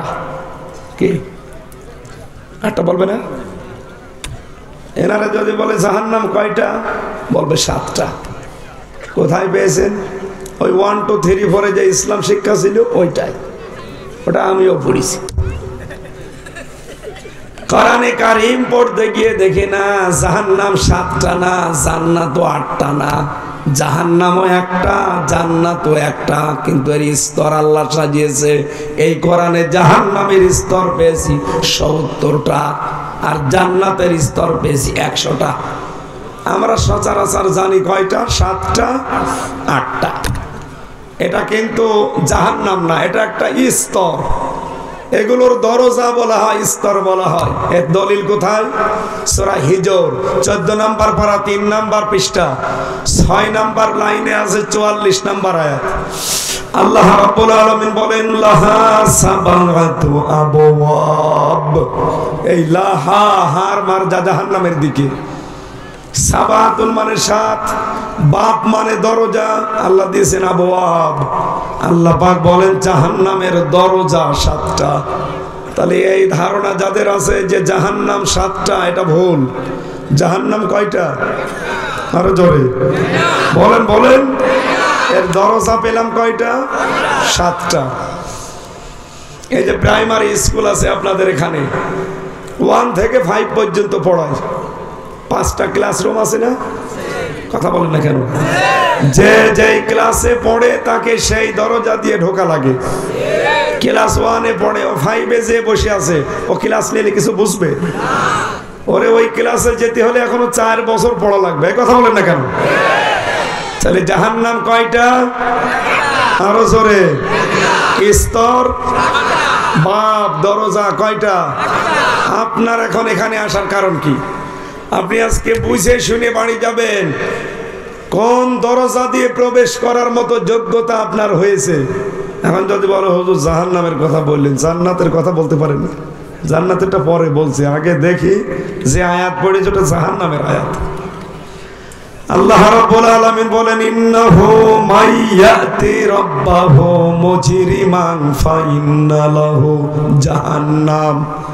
অবশ্যই যে অপরাধী হয়ে, পাপিষ্ট হয়ে, গুনাহগার হয়ে তার রবের কাছে যাবে, আল্লাহ পাক তাকে দেবেন জাহান্নামে। কোথায়? লা ইয়ামুতু ফিহা ওয়ালা ইয়াহইয়া, লোকটা সেখানে মরবেও না বাঁচবেও না, বাঁচা মরার মাঝে থাকবে। এই যে জাহান্নামের যে দরজার কথা বললাম, স্তরের কথা 7টা, লিকুল্লি বাবিম মিনহুম জুজউম মাকসুম। দুনিয়ায় যে ধরনের কাজ করবে তার জন্য আল্লাহ ওই স্তরটা রেডি করে রেখেছেন। আমরা আজকে এখান থেকে জেনে বাড়ি যাব, আমি কোন স্তরে যাবার মতো যোগ্যতা অর্জন করলাম। যদি একটাও না থাকে আলহামদুলিল্লাহ, জান্নাতের আমি 8টা বলবো, যদি থাকে আলহামদুলিল্লাহ। কথা বলেন না কেন? জাহান্নামের যে দরজাগুলো আছে তার প্রথম নাম্বার দরজার নাম হচ্ছে জাহান্নাম। কি নাম? জাহান্নাম। এর প্রথম নাম্বার দরজার নামই জাহান্নাম। এটা সূরা নাবার 21, 22, 23 নাম্বার আয়াতে আপনি পাবেন। রব্বুল আলামিন বলেন, ইন্না জাহান্নামা কানাত মিরসাদা লিত্তাগিনা মাআবা লাবিসিনা ফিহা আহকাবা। অবশ্যই জাহান্নাম একটা ফাঁদ। এটা কি? এটা ফাঁদ। এই জাহান্নাম নামক দরজা দিয়ে, এই ফাঁদ দিয়ে আমি আল্লাহ তাদেরকে আটক করব, দুনিয়ায় যারা সীমা লঙ্ঘনকারী। কি লঙ্ঘন? যারা সীমা লঙ্ঘন করে এদেরকে আমি প্রবেশ করাবো। 2 নম্বরে যারা অস্বীকারী। কি অস্বীকারী? যারা সত্যকে অস্বীকারী। তাহলে জাহান্নাম নামে যে দরজা, এই দরজা দিয়ে যাওয়ার গুণ পেলাম কয়টা? বসো, কথা শুনতে এসেছেন, আসলে চলে যাচ্ছে। এটা ক্লাস চলছে, এই ক্লাস থেকে আজকে কিছু নিয়ে যাওয়া লাগবে। কথা বলেন না কেন? আমি চিল্লিয়েই গেলাম, আপনি শুনিয়েই বাড়ি চলে গেলেন, কিছু যাওয়ার সময় নিতে পারলেন না। এরকম মাহফিল প্রতি বছরে 10টা দিলেও লাভ নেই। আপনি অন্তত ক্লাস থেকে কিছু নিয়ে যান। কথা বলেন না কেন? তাহলে প্রথম নম্বরে জাহান্নাম নামে যে দরজা, এই দরজা দিয়ে তারা ঢুকবে যাদের 2টা গুণ আছে। আপনি মিলান তো, বাংলাদেশে গুণের মানুষ নেই। যারা সীমা লঙ্ঘন করেন আর যারা অস্বীকার করেন। নবীজি বলেন, কুল্লু উম্মতি ইয়াদখুলুনাল জান্নাহ ইল্লা মান আবা। আমার প্রতিটি উম্মত জান্নাতে যাবে, তবে আবা ছাড়া। সাহাবী বলেন, কিলা ইয়া রাসূলুল্লাহ মান আবা? আবা কি? নবীজি বললেন, মান আতাআনি দাখালাল জান্নাহ ওয়া মান আসানি ফাকাদ আবা। যে লোকটা আমাকে অনুসরণ করে সেই লোকটা জান্নাতে যাবে আমার সাথে, আর যে লোকটা আমার অবাধ্য সেই আবা, সে জাহান্নামে যাবে। তার মানে এখান থেকে প্রমাণ পেলাম, অস্বীকার করা মানে রাসূলের আদর্শকে অস্বীকার করা। এই কথা বলেন না কেন? আপনি এবার নিজের সাথে মিলান আপনার আদর্শকে। এবার আমি জানি আপনার মন খারাপ হবে। যে সূরাটা পড়লাম, সূরার নাম তহা। সূরার নাম কি? এটা নবীজির নাম। পড়া কোরআনে আল্লাহ এরকম নবীর নাম দিয়েছেন 99টা। কয়টা? বিশেষ নাম আছে 7টা। কয়টা? তার ভেতরে তহা একটা। আল্লাহ ডাক দিয়েছেন তহা, ইয়াসিন, মুজাম্মিল, মুদ্দাসসির, আহমদ, মোহাম্মদ, আব্দুল বা আব্দুল্লাহ। কয়টা? 7টা। বলেন বলেন। আরো আনুষঙ্গিক নাম আপনি পাবেন। ওই যে সূরা আহজাবের 44, 45, 46 নম্বর আয়াতে আছে। রব্বুল আলামিন ওখানে 5টা নামে নবীকে ডাক দিয়েছেন। ইন্না আরসালনাকা শাহিদাও ওয়া মুবাশশিরাও ওয়া নাযীরা ওয়া দাঈয়ান ইলাল্লাহি বিইযনিহি ওয়া সিরাজাম মুনীরা। বলেন আল্লাহু আকবার। তাহলে নবীর নাম আমরা প্রথম পেয়েছি তহা। কি পেয়েছি? আরো জোরে বলেন। এই নামে আল্লাহ তার নবীকে ডাক দিয়েছেন, সেই সূরা থেকে পড়লাম। তাহলে বিশ্ব নবী বাদ দিয়ে যারা অন্য কারো আদর্শকে গ্রহণ করেছেন, আপনি অস্বীকারী। আমার কথা বোঝা গেছে? সুতরাং এখনই আপনাকে পাল্টাতে হবে, এখনই। কারণ আমি আমার জেলার লোক যে জাহান্নামে যেতে দিতে চাই না। আমি দেখতে পাচ্ছি কোরআনের আয়াতের এই চোখে লাগিয়ে, সূরা হাদিদ 28 নম্বর আয়াত, ইয়া আইয়ুহাল্লাযীনা আমানুত্তাকুল্লাহা ওয়া আমিনু বিরাসূলিহি। এই যে ওয়া আমিনু বিরাসূলিহি আয়াতের ব্যাখ্যা যত মুফাসসির আছে সবাই একমত যে রাসূলের আনুগত্য করা, রাসূলের আদর্শবাদ দিয়ে অন্য কাউকে মানা যাবে না। সুতরাং এই বাংলাদেশে যারা বিশ্বনবী বাদ দিয়ে অন্য কাউকে আদর্শ মানেন, আপনি লিখে নিতে পারেন আপনি জাহান্নামী। এই শক্ত কথাগুলো বলা হয়তো এই কারণে জেলে রেখেছিল। আমি যদি এই কথা বলতাম এই আয়াত গোপন করে যে যার ভালো লাগে যা তাই করেন, কিয়ামতে আমি আছি, অসুবিধা নেই। কি কথা বলে না কেন? আমার জেলে না, সরকারি চাকরি দিয়ে দিত। আমারে ধরার পরের দিনই ওরা বলেছিল যা যা বলতে বলছি এইগুলো শুধু ম্যাজিস্ট্রেটের কাছে যে বলবেন, তাহলে আপনাকে বিশ্ববিদ্যালয়ের ওলামা লীগের সেক্রেটারি বানিয়ে দেব। আমার দরকার নেই, ওই শয়তানি সেক্রেটারি আমার কোনো দরকার নেই। ওই সময় এমনিতেই আমি আকিস গ্রুপে ছিলাম, আমি তো লালে লাল। ওই সময় আমার গাড়ি দিয়েছিল দেখি না, কোটি টাকার উপরে বেতন দিত ওরা, লক্ষ লক্ষ টাকা, যা লাগতো আমার পরিবারে সব দিয়ে দিত। এরপরে ওদেরকে যদি বলতাম আমার এখন 20 লাখ টাকা লাগবে, সব চেক লিখে দিত, দিয়ে দিত, জিজ্ঞাসা করতো না কি হবে। এত ভালোবাসতো মালিক আমারে নিজে, এত বিশ্বাস করতো। আকিজের বড় ছেলের কাছে থাকতাম। এই শয়তানরা এমন একটা ঝামেলায় ফেলে দিল, গাড়িটাও প্রশাসন নিয়ে আদালতে দিয়ে দিল। আর আমার ধরার পরের দিনই আমার বাপরে বলল যে 50টা মামলা দেব, এক্ষুনি 10 লাখ টাকা নিয়ে আসুন। বাবা তো গ্রাম্য মানুষ, ও ভয়তে মনে করছে আমার একটা ছেলে মেরে ফেলবে, তাড়াতাড়ি করে শেষ বেশ করে টাকা দিয়ে দিয়েছে। শয়তানরা কি কথা ঠিক রেখেছে, টাকাও নিয়েছে, পরের দিন মামলাও দিয়েছে। এই যে কথাটা শক্তভাবে বললাম, এটাকে আমার বানানো কথা। যে আপনার আদর্শ ঠিক নেই আর আপনি নামাজ পড়েন, রোজা রাখেন, সূরা হাদিদের 28 নম্বর আয়াত কেটে বাদ দিয়ে দিন। যারা তাফসীর পড়তে পারে তাদেরকে জিজ্ঞাসা করেন, হয়তো জানার পরে অনেক আলেম গোপন করে রাখবে, আমি জানি না। আমার তো ঠোঁট কাটা, কে খুশি হবে নারাজ হবে আমার দেখার দরকার নেই। যার আদর্শ ঠিক নেই ও মরে গেলে বিনা বিচারে বিনা হিসাবে জাহান্নামে। এবার আপনি কি করবেন, আপনি সিদ্ধান্ত নিয়ে বাড়ি যান। যান। দ্বিতীয় নম্বরে, তাহলে আবা অস্বীকারী রাসূলের আদর্শকে যারা অস্বীকার করে, বিশ্ব নবীর আনুগত্য যারা করে না, এই মানুষগুলো আবা, এরা জাহান্নামে যাবে। আর বাকি যারা রাসূলের আনুগত্য করে চলে, তার রিসালাত মেনে চলে, তার আদর্শ মেনে চলে, এই মানুষগুলো হচ্ছে নবীজির সাথে জান্নাতে থাকবে। দ্বিতীয় নম্বর, জাহান্নামের দরজার নাম পেয়েছি লাজা। কি বললাম? নাম শুনেছেন কোনদিন? এত কঠিন এই দরজাটা। সূরা মাআরিজের 15 নম্বর আয়াতে আছে, এই ভালো করে মিলাবেন। কাল্লা ইন্নাহা লাযা। আল্লাহ পাক বলেন এই দরজাটা এত কঠিন, নাযাআতাল লিশাওয়া। এই দরজা দিয়ে ঢুকলে আগে চামড়া খসে পড়ে যাবে। কুষ্টিয়াবাসী, পৃথিবীতে এমন কোন ঘরের নাম শুনেছেন যেখানে গেলে চামড়া খসে যায়? না। আমি রিমান্ডে পেয়েছিলাম, হ্যাঁ নখ খসে যায়, ওই যে দেখালাম, চামড়াও খসায়। এই যে হাতের এই তালুর চামড়া আমি অনেককে দেখেছি, ওরা এখান থেকে ব্লেড দিয়ে কেটে দেয়, অথবা ওদের কাছে একটা আলাদা মেশিন আছে, এখানে কেটে দেওয়ার পরে একটু ফাঁকা হয়ে যায়, ওটা একটা প্লাস আছে এক ধরনের, ওইটা টান দেয়, এক টানে হাতের পোড়াটা উঠে যায়, তারপর টান দেওয়া লাগে। অথচ আল্লাহ নাযাআতাল লিশাওয়া দিয়ে জানিয়েছেন, বান্দারা যদি কেউ লাজায় আসে, ও দরজা দিয়ে ঢুকতে দেরি, সঙ্গে সঙ্গে ওর পুরা শরীরের চামড়া খসে যাবে। কাদেরকে এই দরজা ডাকবে জানো?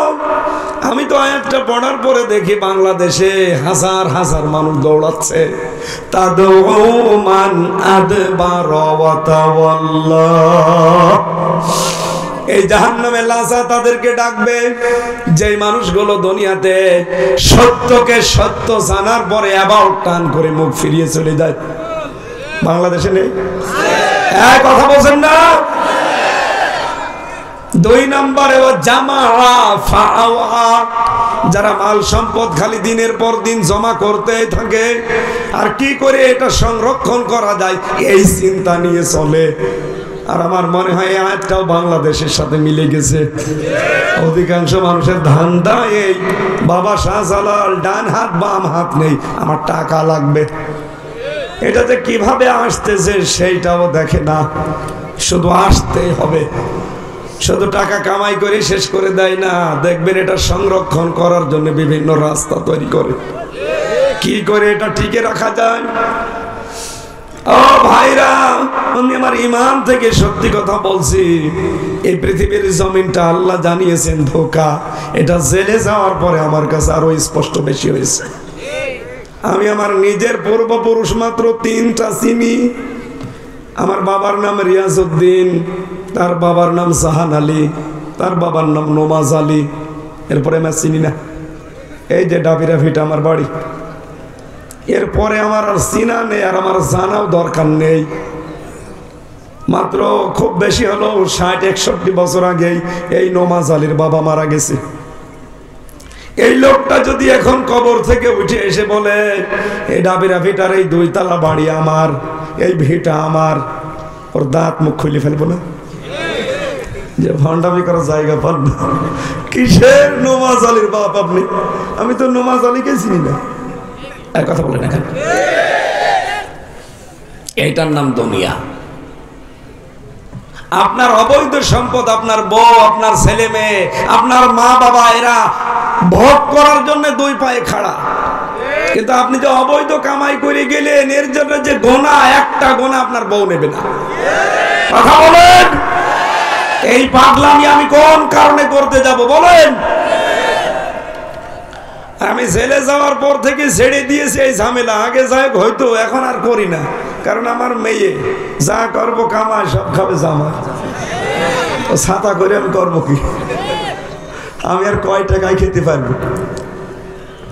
এই জন্য এখন থেকে আমি আকিস গ্রুপে এখনো আছি খতিব হিসাবে। বাংলাদেশ সহ বিশ্বের যেখান থেকে যে যা দেয়, আমি নিয়তি করেছি সামনে নবীর একটা ঘর বানাবো, এতিমদেরকে ওখানে লালন পালন হবে, যা কামাই করব। কারণ আমার বাবার এখন যা আছে আমার পরিবারে, আমার শ্বশুর শাশুড়ি তো ধনী মানুষ, চলার মতো আছে, আমার অসুবিধা নেই। এগুলো সব মনে করছে ব্যয় করবো এই জায়গায়, যেন মরে যাওয়ার পরে কিয়ামত পর্যন্ত কবরে সওয়াব যেতে থাকে। আর আমি বৈধ অবৈধ নেই, বিশাল কামাই করে গেলাম হানিফ সাহেবের মতো, কি হবে আমার? আপনি খোঁজ নিয়ে দেখেন হানিফ সাহেবের যে অবস্থান, বিশেষ করে বাগেরহাট, খুলনা আর সাতক্ষীরা, আমার মনে হয় 3 জেলার পুরা অর্ধেকই ওনার। কত সম্পদ বানিয়েছিল। ওনার এক চাচাতো ভাই না মামাতো ভাই না, নাম ডাকা ভাই আতা, আপন ভাই না, এটা নাম ডাকা অথবা চাচাতো খালাতো ফুফাতো সমুদ্রের সমুদ্রের সমুদ্রে এরকম হবে। এই লোকের বউ চাকরি করতো প্রাইমারিতে, তার 1000 কোটি টাকার মালিক। বেতন আলাদা মানে আল্লাহর ওলিরা সব দিয়ে যেত। কি করলেন আপনি এগুলো উপায় করে? যদি আপনি বৈধ পথে থাকতে পারতেন হয়তো এখন কুষ্টিয়াতে থাকতে পারতেন। কথা বলেন না কেন? যা করেছিলেন তো মনে করেছিলেন কিয়ামত পর্যন্ত বাঁচবো আর কিয়ামত পর্যন্ত খাবো। কই 41 সালে টার্গেট, তাও পারলেন না। কথা বলেন না কেন? 41 ঘন্টার যার কোনো গ্যারান্টি নেই, সে টার্গেট দেয় 41 সাল। যেই মহিলা টার্গেট দিয়েছিল বলেন তো, ও 41 সাল পর্যন্ত জীবনে বাঁচবে? ও বাঁচলে মানে খুব বেশি হলো 2-3 বছর, তাও বাঁচবে কিনা আল্লাহ জানে। কারণ এখন যে চিন্তা, ভারত এখন শুনছে রাখবে না, বাইরের দেশে চাপ দিচ্ছে যে এর রেখে রাখবেন কোন কোন কারণে। এমনকি ওদের দেশের যারা বিরোধীতে আছে তারা পর্যন্ত সংসদে তুমুল ভাবে ঝগড়া যে কেন রাখবেন এই মহিলাকে। 257টা দেশ যারা আশ্রয় দেয়নি। আপনি কোন কারণে দেশে রাখবেন বলেন? ও মোদি জবাব দিতে পারছেন। ওদিকে ডোনাল্ড ট্রাম্প আপনারা জানেন জানুয়ারি মাসের 20 তারিখে শপথ নিয়েছে। ও নেওয়ার পরেই জানিয়েছে ভারতের 16 লাখ ভারতীয় আমেরিকায় আছে, সব আমি ফেরত পাঠাবো। একটা একটা করে ফেরত পাঠাচ্ছে। দাদার এখন ধুতি খুলে যাবে। আমাদেরকে ভয় দেখায় আমরা নাকি না খেয়ে মরবো। আমাদের সামনে মাস আসতেছে রমজান, বছরে 1 মাস না খেয়ে থাকা ফরজ। যাই কথা বলেন না কেন? আমাদের ভয় দেখাতে যে এখন নিজেরাই বিপাকে পড়ে গেছে। ওদের আলু, ওদের পেঁয়াজ সব নষ্ট হচ্ছে। এখন হাত পা চেপে ধরছে, না আসো 10% ডিসকাউন্ট তোমাদের চিকিৎসায়, হোটেল মোটেল সব। বিশ্বে 257টা দেশে মাইক্রোসফট এরা খ্রিস্টানরা চালায়। এরা রিপোর্ট দিয়েছে সবচেয়ে বেশি মিথ্যা তথ্য পরিবেশন করে ভারত। সুতরাং বাংলাদেশের সাম্প্রদায়িক উস্কানি দেয় ওরা। এই কথা বলেন না কেন? এই জন্য আহ্বান জানাচ্ছি, এই 2 দিন ধরে যেটা চলছে কারো উস্কানিতে পা দেওয়া যাবে না ভাই। ওনারা বসে বসে ওখান থেকে উস্কানি দেবে আর আপনি পা দেবেন, পেছনে এমন ভাবে লাল করবে না। এই যে ডেভিল হান্ট চলছে, যেই কয়টা ধরেছে ওদের পেছনে তাকাতে পারবেন না, এমন লাল। আর্মির মায় তো খাননি, কাপড় তুলে মারে। ওই যে গোপালগঞ্জে একবার উস্কানিতে পা দিয়ে আপা চলে আসেন, এমন পিটানো পিটিয়েছে পেছনে বাদরের মতো লাল হয়ে গেছে। ওই সময় শুনতাম গোপালগঞ্জ থেকে কেউ যদি ঢাকায় আসে, বসে আসলে 300 টাকা, দাঁড়িয়ে আসলে 1000 টাকা। বসবে কি করে? বসার কায়দা রাখে না। আপনাদেরকে একটা কথা বলা যাবে না, আপনি বসেন।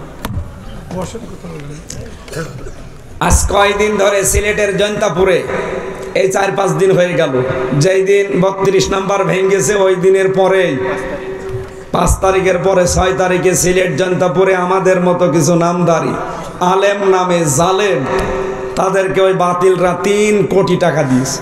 দিয়ে বলেছে বাংলাদেশে তোমরা এই কথা ছড়াবা, জামাত ইসলামের আকীদা ঠিক নেই, এরা দাড়ি রাখে না, এরা টুপি মাথায় দেয় না, এরা খালেদার সাথে ছিল, এদের দ্বারা ইসলাম কায়েম হবে না।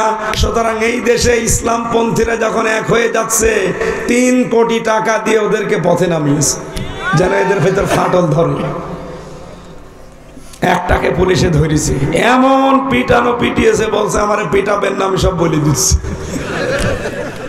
বলে বল, 3 কোটি টাকা জীবনে চোখে দেখিনি, পেয়েছি, এটা হালাল করা লাগবে না। এই কারণে এখন আমরা এগুলো ছড়াই। এই জন্য ইসলামপন্থী যারা আমরা মুসলিম আছে, আলেম ওলামা আছে, যে দল করেন ভাই, আপনার দল আপনার কাছে রাখেন। এই দেশে সব ইসলামপন্থীরা এখন চেষ্টা চালাচ্ছে আমরা নির্বাচনে ইসলামের একটা বাক্স দেব। এই কথা বলেন না কেন? 54 বছর তো অনেক কিছুই দেখেছি, শান্তি পাইনি। এখন শুধু বাকি আছে এইটা দিয়ে দেশ চললে কেমন দেখা যায়, এটা দেখতে চাই না আমরা। কারা কারা চান দেখতে? লিল্লাহে তাকবীর।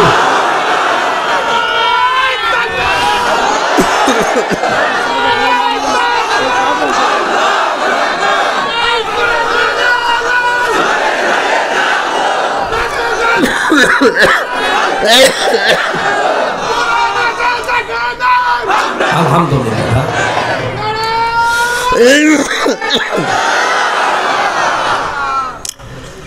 সম্মানিত ভাইরা, জেলখানার 3 বছরে আমার এই দোয়াটা তাহাজ্জুদে প্রতিদিন ছিল, আল্লাহ বের যদি করতো, জীবনে কিচ্ছু চাই না, চর্ম চোখে শুধু দেখতে চাই 56,000 বর্গ মাইল তোমার কালাম দিয়ে চলছে।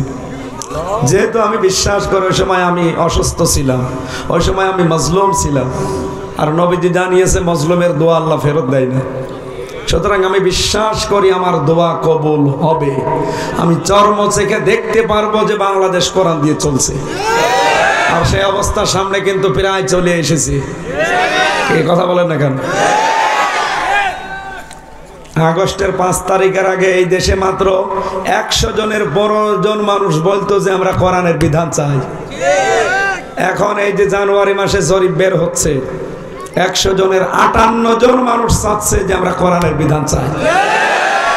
গত পরশু দিনের রিপোর্ট, এই বাংলাদেশে এখন 100 জনের 66 জন চাচ্ছে আমরা কোরআনের বিধান চাই। হিন্দু পর্যন্ত 15 থেকে 58, 58 থেকে 66 বাড়ছে না কমছে? আর কিছুদিন যেতে দেন, এদেশের 100 জনের 100 জন মানুষ বলবে যে আমরা কোরআনের বিধান চাই। কারণ বাপ দাদার আইন দিয়ে বহু কিছু দেখেছি, কিচ্ছু হয় না।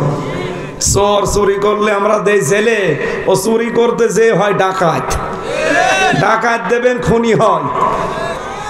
আমি যেখানে ছিলাম তার নিচতলায় একজনকে ধরে জেলে দিয়েছে, বাড়ি ওর গাজীপুরে। ওরে দিয়েছে গাঁজা খাওয়ার কারণে জেলে। ও শয়তান ওর ভেতরে যে গাঁজার গাছ লাগিয়েছে। জেলার এসে বলছে, কি গো তুই গাঁজার গাছ পেলি কোথায়? বলছে, স্যার আমি ওই যে হাজতে ছিলাম, যখন মামলার হাজিরা দিতে গিয়েছিলাম কোর্টে, ওই সময় আমার এক বন্ধু গাঁজার কিছু বীজ দিয়েছে। ওই বীজ আমি মুখের এই জায়গায় করে নিয়ে এসেছি, এসে এই যে এখানে টবে লাগিয়েছি আজ 2 মাস আগে। আমার গাছগুলো দেখেন কি সুন্দর। বলছে, গাঁজা খাওয়ার জন্য তোরে পুলিশ দিল জেলে, আর তুই গাঁজার গাছ লাগিলি ভেতরে, তোরে দেব কোথায়? এই দেশে এই মানুষের তৈরি করা আইন দিয়ে গাঁজাখোর হবে ডালখোর। এই কথা বলেন না কেন? আপনি চুরি করে যাবেন, আপনাকে ডাকাতি শিখাবে, কারণ ওখানে বহু ডাকাত পড়ে আছে। ওখানে মুকিম গাজী আছে, সুইডেন আসলাম আছে, ডেঞ্জার রাসু আছে, ভয়ঙ্কর তাজ আছে। এই যে নামগুলো বললাম, এই নাম শুনলে, আপনি তো নাম শুনছেন, দেখলে মনে হয় যে পানি খাবো পানি খাবো। আমি সুইডেন আসলামকে দেখেছিলাম, আল্লাহ মানুষ এত ভয়ঙ্কর হয়, ওরে বাবা। ও নাকি শুনতাম যে বাংলাদেশে মার্ডার করে সুইডেনে চলে যায়, ওখানে মার্ডার করে বাংলাদেশে চলে আসে। ওর নামই হয়ে গেছে কি, ওর জীবনী নিয়ে একটা সিনেমা বানিয়েছে চলচ্চিত্র জগৎ, মান্নারে দিয়ে। আসলাম ভাই নাম শোনেননি?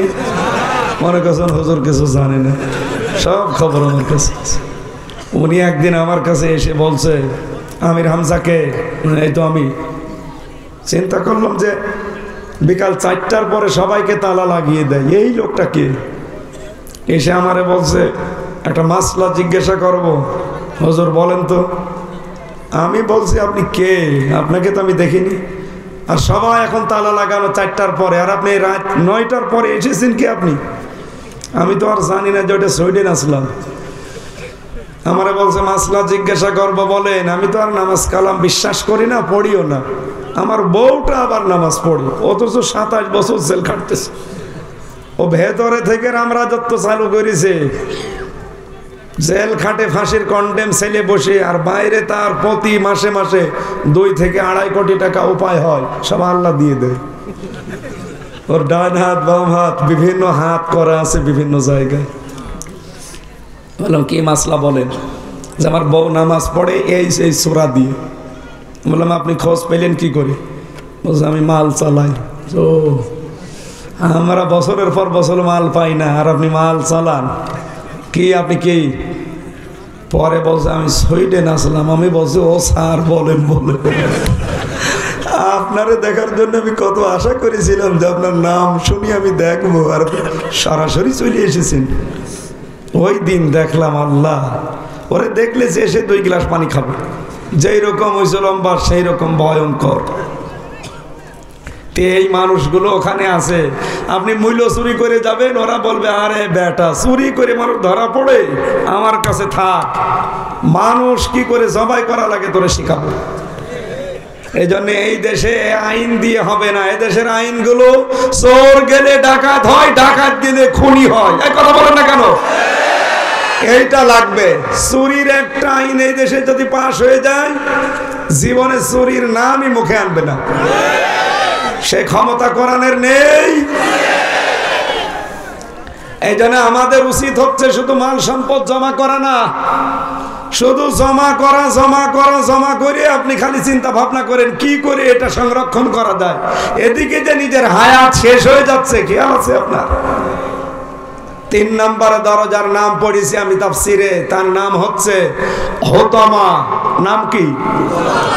এই দরজা দিয়ে আল্লাহ তাদেরকে প্রবেশ করাবেন। আল্লাহ রাব্বুল আলামিন বলেন, কাল্লা, কখনোই না, লায়ুম বাজান্না ফিল হুতামা, তোর আমি হুতামায় দেব। আমাদের কামাল হুতামা, নবী আপনি জানেন হুতামা কি? নারুল্লাহিল মুকদা, এটা সরাসরি আল্লাহর জ্বালানো আগুন। কার? আল্লাহ নিজে জ্বালিয়েছে, পুরাটাই আগুন। কাদেরকে দেব জানো এই জায়গায়? আমার মনে হয় আয়াতটা পড়লে আপনি দেখবেন এই কুষ্টিয়াতে আরো বেশি পাবেন। যারা সামনে পেছনে মানুষের গীবত করে, এটা নেই দেশে? কারো ভেতরে কোন দোষ যদি থাকে, ওই দোষের কথা মানুষের কাছে বলি বেড়াবেন, ওইটা হবে গীবত। আর যদি ওই দোষ তার ভেতরে না থাকে, বানিয়ে বানিয়ে তার উপরে চাপিয়ে দেন, ওইটা হবে তহমত। প্রশ্ন আসতে পারে, হানিফ সাহেবের নাম ধরে আপনি যে বললেন, ওনার ভেতরে দোষটা থাকলেও আপনি বললেন, এটা তো গীবত হয়ে গেল নাকি? গীবত হয়নি? চারটা কথা মনে রাখবেন। এই চারটা জায়গায় যদি কেউ নাম ধরেও কথা বলে, তার গীবত হবে না। এক নম্বরে কোন জালেমের ব্যাপারে জনগণকে সতর্ক করার জন্য তার নাম ধরা যায় যাচ্ছে। এই 15.5 বছর যারা দায়িত্বে ছিল, তারা যে জালেম, ওয়াজ করে লাগবে। কথা বলেন না কেন? আমি তো নিজেই ভিকটিম, এই জন্যই বলছি। ওনার আমরা অভিভাবক মনে করতাম কুষ্টিয়ায় পুরা এলাকার জন্য, অথচ কি করেছে? এত রাগ ওনার উপরে মানুষের, ওনার বাড়িটা পর্যন্ত দ্বিতীয়বার করে আরেকবার ভেঙেছে।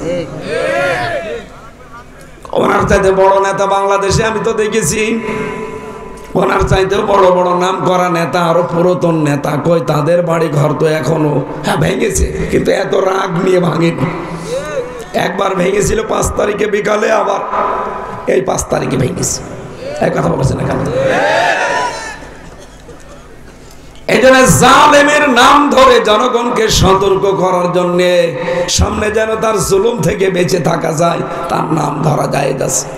2 নম্বরে, যে সন্তান সমর্থ আছে, টাকা পয়সা আছে, প্রভাব প্রতিপত্তি আছে, অর্থ সম্পদ আছে, এরপরও সে মা বাবার খোঁজ নেয় না, তার মা বাবার পেছনে খরচ করে না, এইরকম সন্তানের নাম ধরে জনগণকে সতর্ক করা যায়। আমি কথা বোঝাতে পারছি? এই জন্য আমি কয়েকজনের নাম ধরলাম সতর্ক করার জন্য।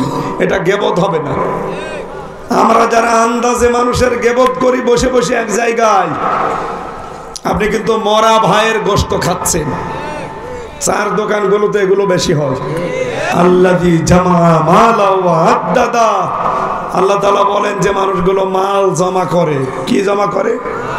আর বারবার গণনা করে।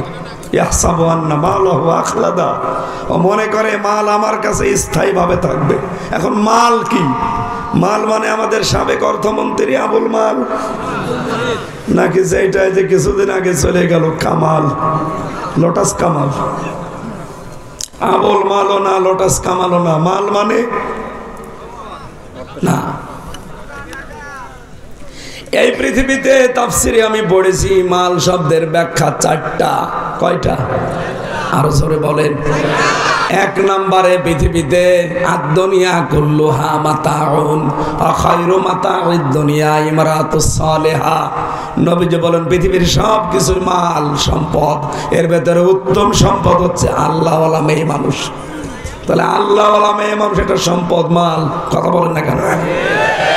মেয়েরা যারা এসেছেন, আপনি যদি আল্লাহওয়ালা মেয়ে মানুষ হতে চান, মাস্ট বি আপনাকে 4টা কাজ করা লাগবে।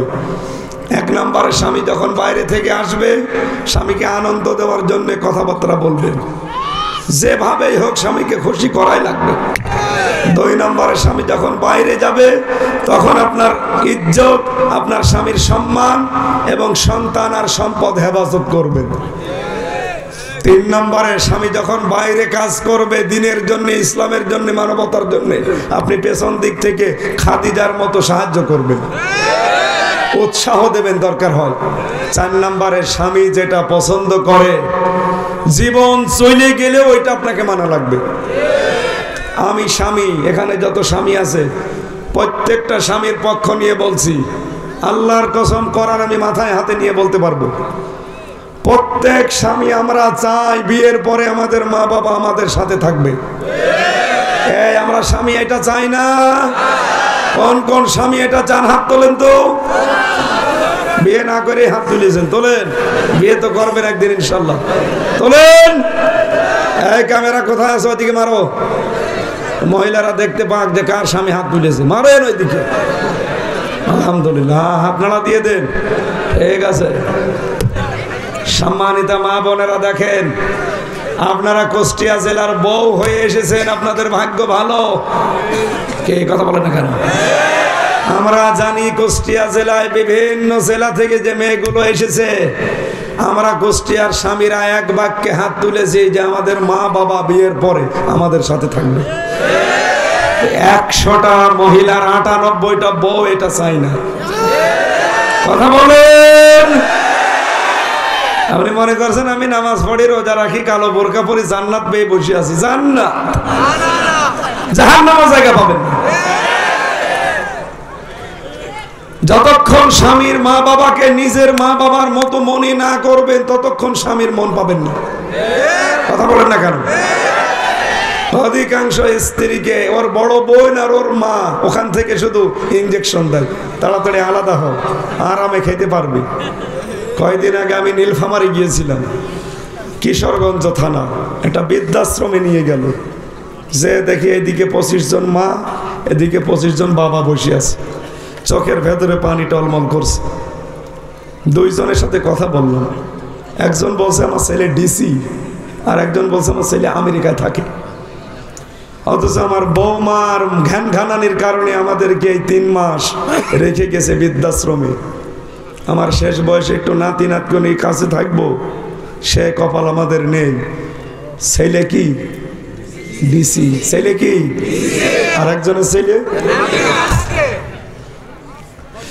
আমার মনে হচ্ছে প্রত্যেকটা মা বাবার চোখ দিয়ে যে পানি, ওরা প্রত্যেকটা মা বাবা ছেলে মেয়ের জন্য বরদোয়া করছে। তাদের আমার মতো ছেলে নেই। কথা বলেন না কেন? না। সম্মানিত মা বোনেরা, আপনি হয়তো রাগ করছেন, আমি আপনাকে ভালোবাসি, আপনি পরিবর্তন হন। কয়দিন থাকবেন দুনিয়ায়? আপনার এই ছোট মনের কারণে আমরাও যে রোগী হয়ে যাচ্ছি। সম্মানিত ভাইরা, আমরা যারা স্বামী আছি, স্ত্রীর জন্য কিছু হাত খরচ আলাদা সামর্থ্য অনুযায়ী দেওয়া দরকার, এটা সুন্নাত।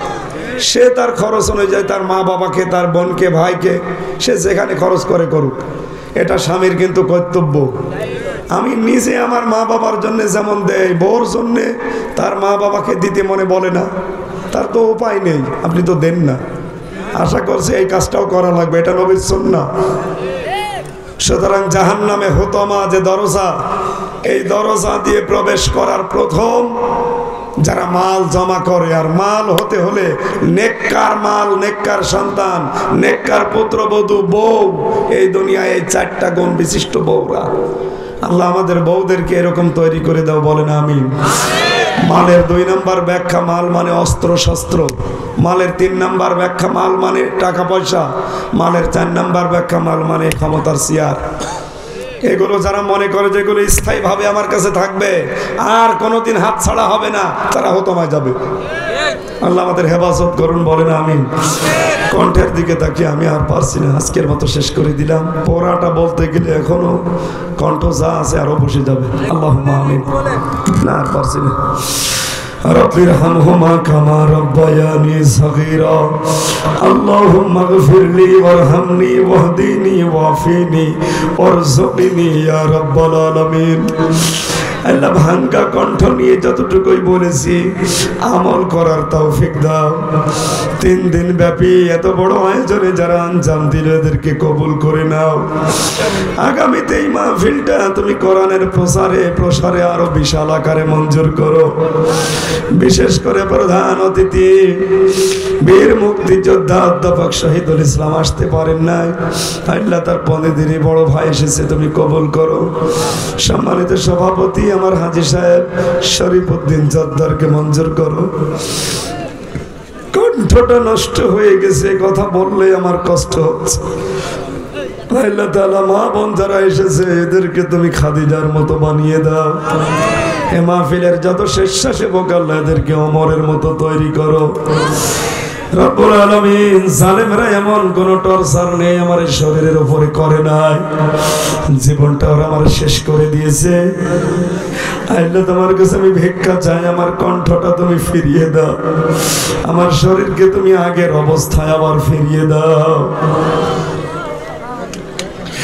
এলাকায় মাটির নিচে যত মানুষ ঘুমিয়ে আছে কোরআনের বরকতে কবরগুলো জান্নাত বানিয়ে দাও। রব্বুল আলামিন বিশেষ মেহমান ফারুক আলম জিহাদিকে কবুল করো। যত অতিথি এখানে এসেছে আমার সাথে যে মাওলানা ইয়াসির আরাফাত মারুফ বিল্লাহ অনেক সাহেব তার মাকে হারিয়েছে, দোয়া চেয়েছে, কবুল করি না। মাওলানা হাসান মোল্লা, মাওলানা খালিদ হাসান সিপাহী, মিলন সাংবাদিক ভাই সহ কত পরিচিত অপরিচিত আমার এলাকাবাসী, মনের ভেতরে যার যে কামনা বাসনা আছে আমাদের জায়েজ আশাগুলো পূরণ করে দাও। আগামীতে অনুষ্ঠানটা আরো বড় করে কবুল করো।